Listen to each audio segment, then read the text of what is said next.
بسم اللہ الرحمن الرحیم۔ السلام علیکم۔ حدیث میڈیا میں دیکھنے اور سننے والوں کو خوش آمدید کہتے ہیں اور امید کرتے ہیں آپ سب خیریت سے ہوں گے۔ رات کو دیر سے سونے سے اعصابی کمزوری ہو جاتی ہے، آنکھوں کے گرد سیاہ حلقے رونما ہونے لگتے ہیں، دماغی صلاحیت دن بدن کم ہوتی جاتی ہے۔ رات کو دیر سے سونے سے دن میں کوئی بھی برکت نہیں رہتی، کسی کام میں برکت نہیں رہتی۔ ایک شخص حضرت ابراہیم رحمۃ اللہ علیہ سے بحث کر رہا تھا کہ برکت نام کی کوئی چیز ہی نہیں۔ آپ نے فرمایا، تم نے کتیا اور بکری دیکھی ہے؟ وہ شخص بولا، ہاں۔ آپ نے اس شخص سے پوچھا، کتیا اور بکری میں زیادہ بچے کون جنتا ہے؟ وہ بولا، کتیا۔ آپ نے فرمایا، تمہیں بکریاں زیادہ نظر آتی ہیں یا کتے؟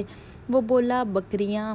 حضرت ابراہیم فرماتے ہیں، حالانکہ بکریاں ذبح ہوتی ہیں پر پھر بھی کم نہیں ہوتی، تو کیا یہ برکت نہیں ہے؟ اسی کا نام برکت ہے۔ پھر وہ شخص بولا، ایسا کیوں ہے کہ بکریوں میں برکت ہے اور کتوں میں نہیں؟ آپ فرماتے ہیں، بکریاں رات ہوتے ہی فوراً سو جاتی ہیں اور فجر سے پہلے اٹھ جاتی ہیں، اور یہی نزول رحمت کا وقت ہوتا ہے، لہٰذا ان میں برکت حاصل ہوتی ہے، اور کتے رات بھر بھونکتے ہیں پھر فجر کے وقت سو جاتے ہیں، لہٰذا وہ رحمت و برکت سے محروم ہوتے ہیں۔ بس یہ غور و فکر کا مقام ہے۔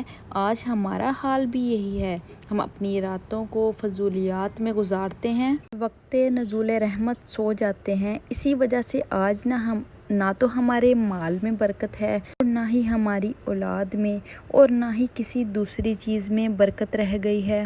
حدیث مبارکہ ہے، حضرت عبداللہ ابن عباس رضی اللہ عنہ فرماتے ہیں کہ رسول اللہ صلی اللہ علیہ وآلہ وسلم ہر رات سونے سے پہلے دونوں آنکھوں میں 3 مرتبہ اسمد سرما لگایا کرتے تھے۔